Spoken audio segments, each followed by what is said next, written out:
Here we are at the Holy Cross Cemetery. This cemetery is in Yeadon, Pennsylvania, which is part of the outskirts of Philadelphia. This location is approximately 15 minutes away from the Philadelphia International Airport. Established in 1890, Holy Cross Cemetery is one of the main Roman Catholic cemeteries in the Archdiocese of Philadelphia. Many Catholic residents of Philadelphia were buried in this large cemetery, which is approximately 225 acres. This cemetery includes the resting place of H. Holmes, who was America's first serial killer, Congressman Thomas Foglietta, and also many mafia members, including Angelo Bruno, Mr. Miggs, also known as Antonio Polina, the Irishman Frank Sheeran, the Chicken Man Philip Testa, and his son Salvatore. In this video, we'll be going over the life and resting place of Angelo Bruno. Angelo Bruno was a Sicilian-American gangster. He was notable for being the boss of Philadelphia crime family from 1959 until his untimely death in 1980. Bruno was known as the Gentle Don or the Docile Don due to his preference for conciliation over violence, in stark contrast to his successors. We'll be going over more in depth if you check out our documentary on Angelo Bruno, which will be coming out soon. In 1959, Bruno succeeded Joseph Ida as boss of Philadelphia family. Over the next 20 years, Bruno avoided the intense media and law enforcement scrutiny and outbursts of violence that plagued other crime families. Angelo Bruno was known for keeping a low profile despite making the news. Bruno himself avoided lengthy prison terms despite several arrests. His longest term was 2 years for refusing to testify before a grand jury. Bruno forbade family involvement in narcotics trafficking, preferring more traditional Cosa Nostra operations such as bookmaking and loan sharking. However, Bruno did not permit other gangs to distribute heroin in Philadelphia for a share of the proceeds. The arrangements angered so many family members who wanted to share the drug dealing profits. Bruno preferred to operate through bribery and sought power rather than murder. For example, he banished the violent soldier Nicky Scarfo, also known as Little Nicky, to the backwater of Atlantic City, New Jersey, after he was charged with manslaughter. On the other hand, the Gentle Don would meet his end not so gently.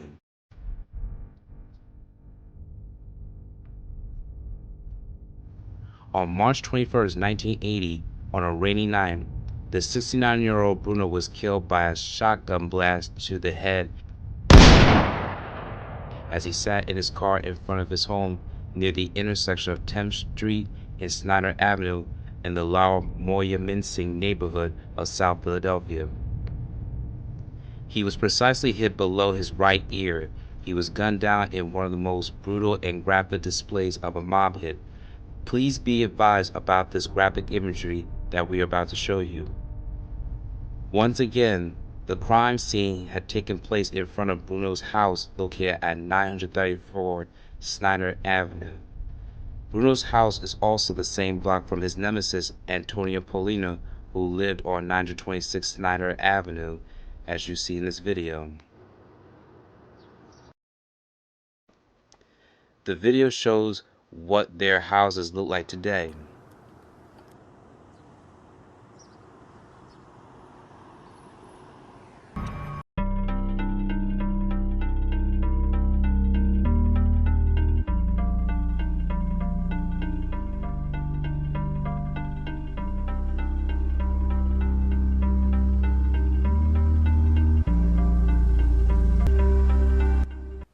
In this video, we'll be going over the residence of Philip the Chicken Man Testa and Salvatore Salvi Testa.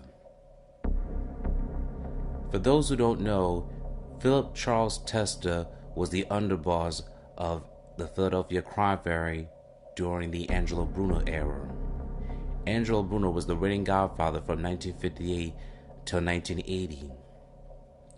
On March 21st, 1980, the Godfather of Philadelphia, Angelo Bruno, will be gunned down in front of his home,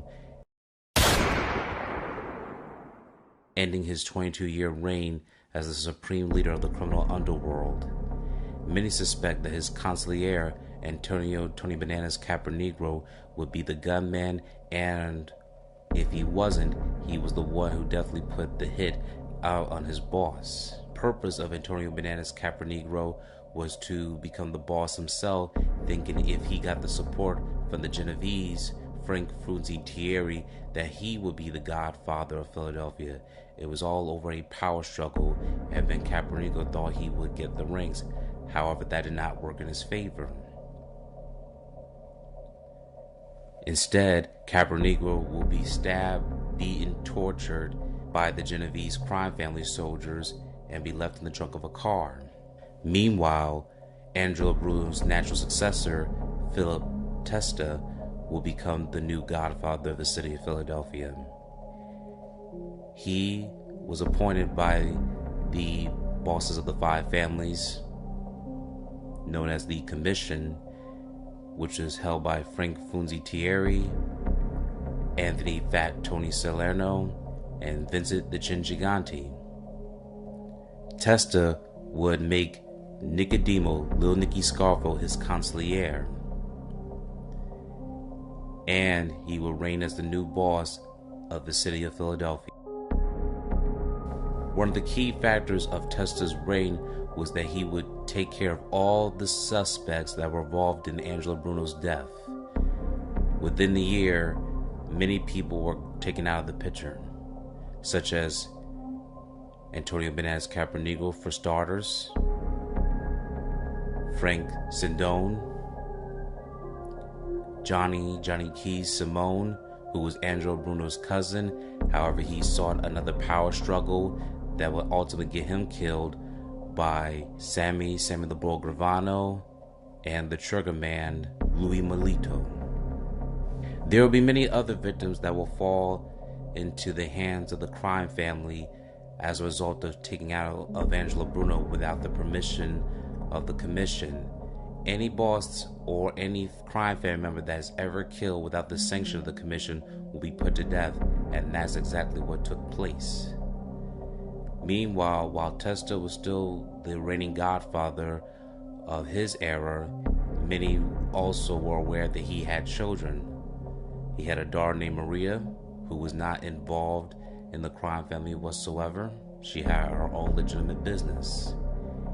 And he had a son, Salvi Testa, which many people looked as the real mafia prince, as opposed to the title that Philip Leonetti had named in his book, since he was the son of the reigning godfather, Philip Testa. Salvi Testa will also rise in the ranks in the Philadelphia crime family as well. As opposed to attending Temple University, he will want to be just like his father. He knew the street life. He was born in South Philadelphia, growing up in 9th and Catherine, and moved to many different locations along with his father. However, at the address of 2117 Porter Street will be a life-changing experience for not just Salvi Testa, but his father.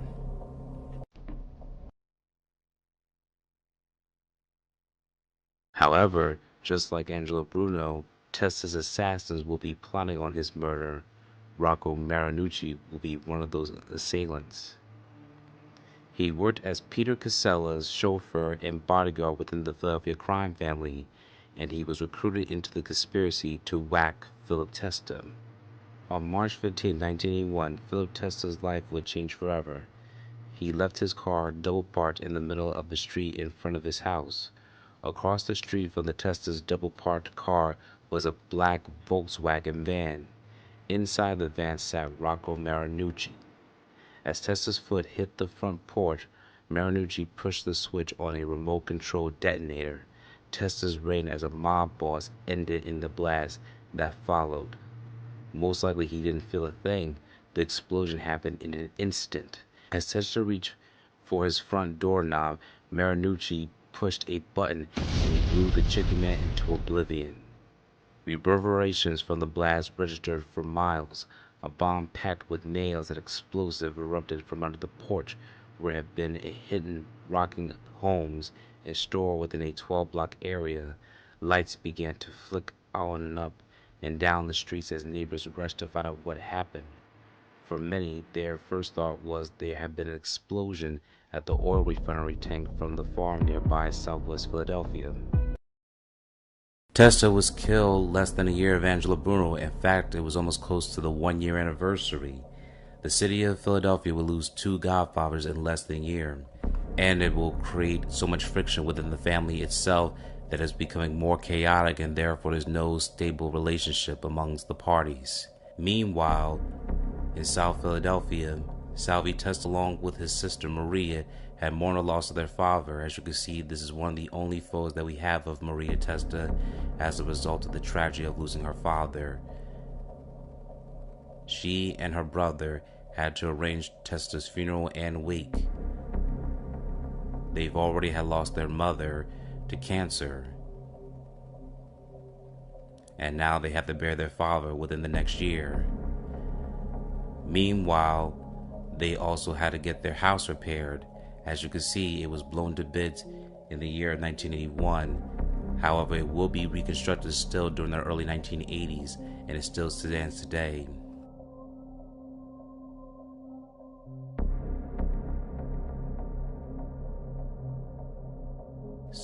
For those who are not familiar with this region of South Philadelphia, we would take you to their original home.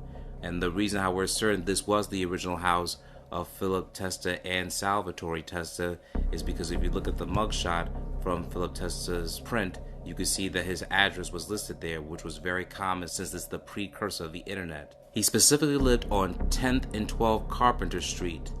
He was listed for his crime as a common gambler. He was 43 years old at the time, stood 5'8", weighed 183 pounds, had brown eyes, brown hair, and was built well, stock. And as we could put the car, we'll show you up more closer. As you can see, the Philip C. Testa, the C will stand for Charles, as we have based on his record. And now, since we have shown you the resident from the mugshot, we will show you the park and the region so you can get the vibe of the whole South Philadelphia nature. And from our stabilizer, here is the footage of the original home of Philip Testa and his son Salvatore Testa. Don't forget that also before both of these men tragically lost their lives, Philip Testa was married to Althea, or simply Althea Testa. She would later lose her life to cancer before Testa lost his life in 1981. The only surviving member of the Testa family is Salvi Testa's sister Maria, which you may have seen from some of our photos that we have listed here. And after many years, since it's been since the 1980s, 40 years later, this is what the house currently looks like in real time in the year of 2024. Of course, since this is private property, we cannot show you what's in the inside. However, based on the photos on Realtor, this is what you may see if you was to enter the property.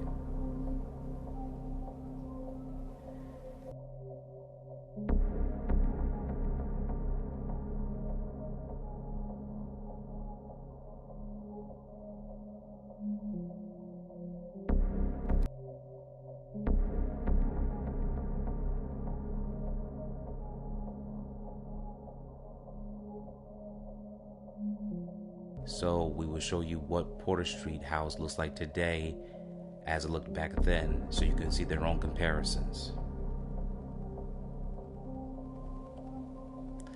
This concludes our video on the Testa home.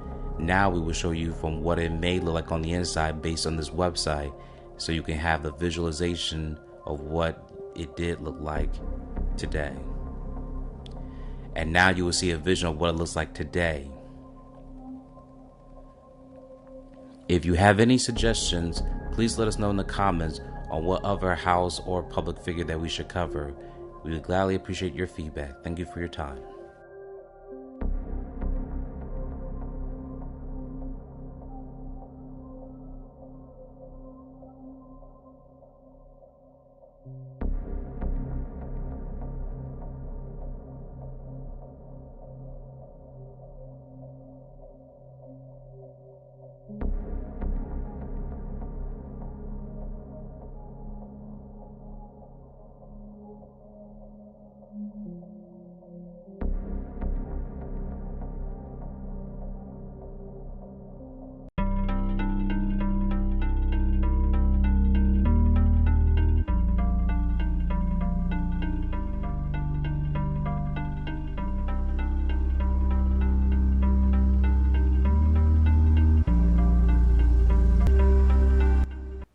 Nicodemo, Lil Nicky Scarfo, has lived in many different areas within the United States, especially along the East Coast. He is very infamous for being the rising mob boss who eventually took over the reins of the Philadelphia's crime family in the year of 1981 to 1990. He infamously gained a reputation for also owning properties along the famous boarding house along the side of this. Here's his residence that originally belonged to his mother from 26th and 28th North Georgia Avenue.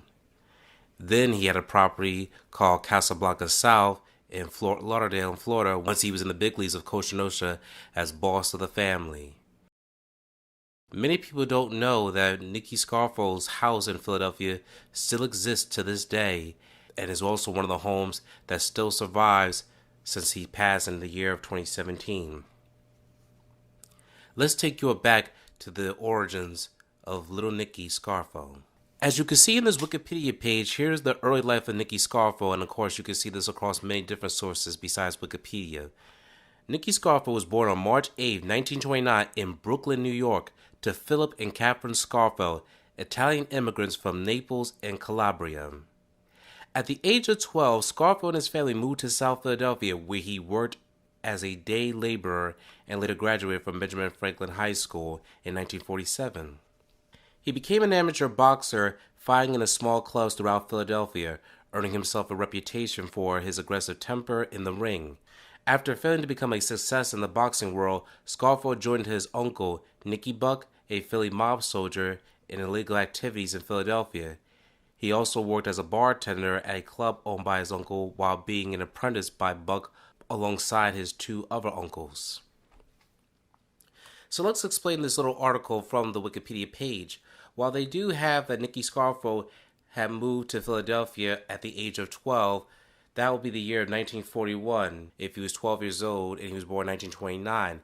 However, we actually found an article that proves that he was living in Philadelphia a little bit much earlier, especially based on the United States federal census. Now, it is true Nicky Scarfo was born to Italian immigrants from Calabria and Naples. His father, Philip Scarfo, actually has a census that dates back in 1940, a year earlier before 1941. Phil Scarfo was 37 years old, the head of the household at the time, which is very common for many males of that era. But in 1940, he's listed as 37. His wife, Nicky's mother, Catherine Scarfo, was listed at the age of 30. Nicky Scarfo at the age of 11. And Nancy Scarfo at the age of 9. Now, during this time, especially during the early 1940s and 1950s, many Italian immigrants, when they moved along the United States, along with many other European immigrants, many of them would have to change their name to many more English or westernized names to assimilate and integrate in the United States culture. So, for example, instead of Nicodemo Scarfo, Nicky Scarfo will be known as Nicholas Scarfo. Catherine Scarfo, who was already born within the United States, however, their daughter, Annunziata Scarfo, will be changed to Nancy Scarfo, just as Nicky Scarfo comes from the name of Nicodemo. We also have a 1950 United States federal census for Nancy Scarfo, and you can see how their occupations change as a decade later. Philip Scarfo was still the head of the household, and he still worked along as a shoreman.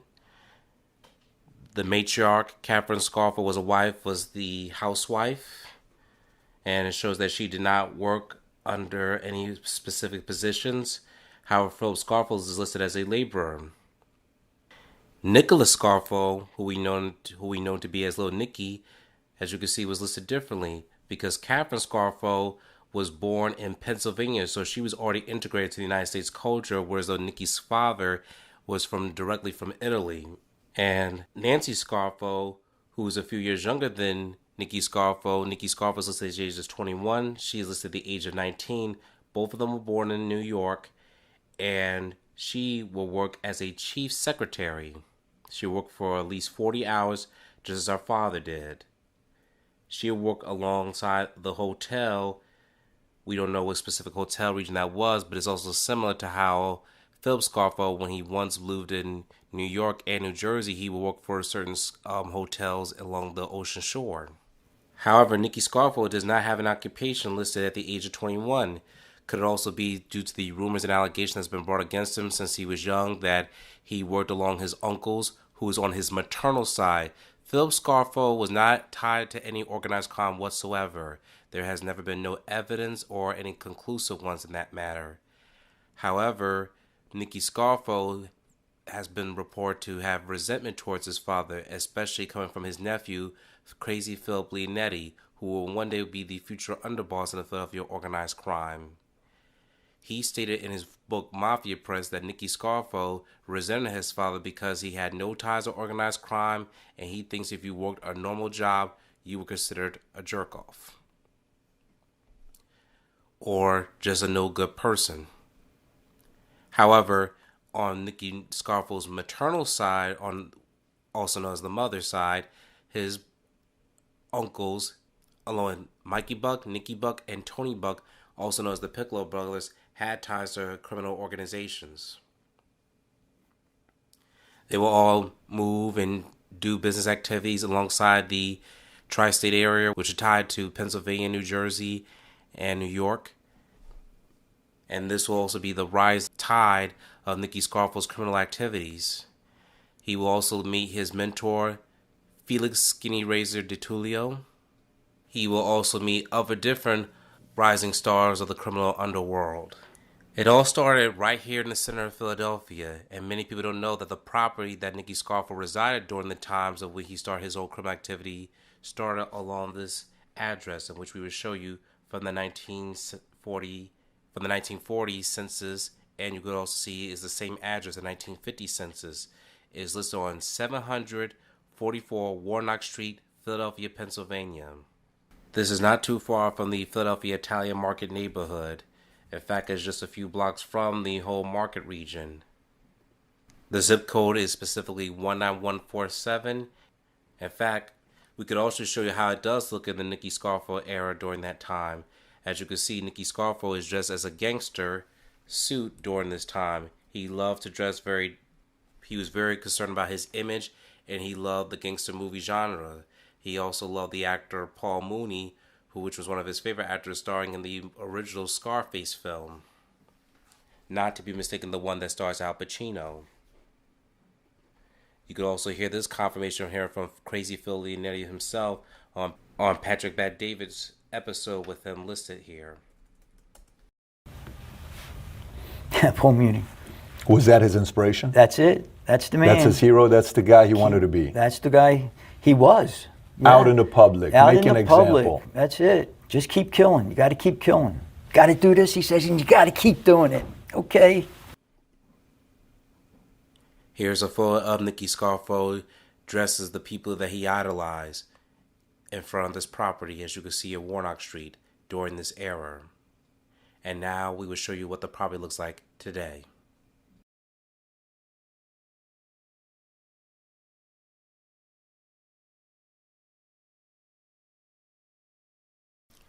As of course you know, this is definitely in the year of 2024.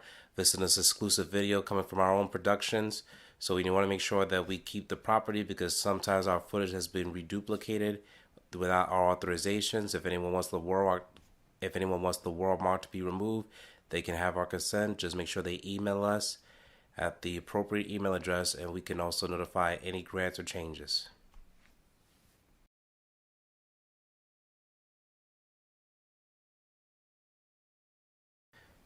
And there you have it. This is one of the only surviving homes of Nicky Scarfo when he lived in Philadelphia. We showed you the proof that he lived here during the 1940s and 50s based on the Census Bureau. We also showed you from Philip Leonetti's Mafia Prince that this was the property that he once lived in Philadelphia, of him posing as gangsters and then he one day become one, and all the other properties that Nicky Scarfo has lived outside of Philadelphia. That includes his Atlantic City property and the home in Fort Lauderdale. You can check those videos, or you can also watch the compilation of the videos of all the properties that we have of Nicky Scarfo. If you have any suggestions on any other homes of any other Costa Nostra member, or if there are any properties that we have missed out, please let us know in the comments below, and we'd like to hear your feedback. Thank you for your time.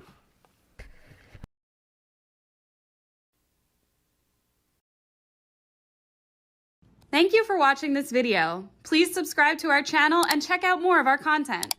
Feel free to give your feedback and suggestions on what we should do next in the comments. This is Infinite Lee Productions. We love ya.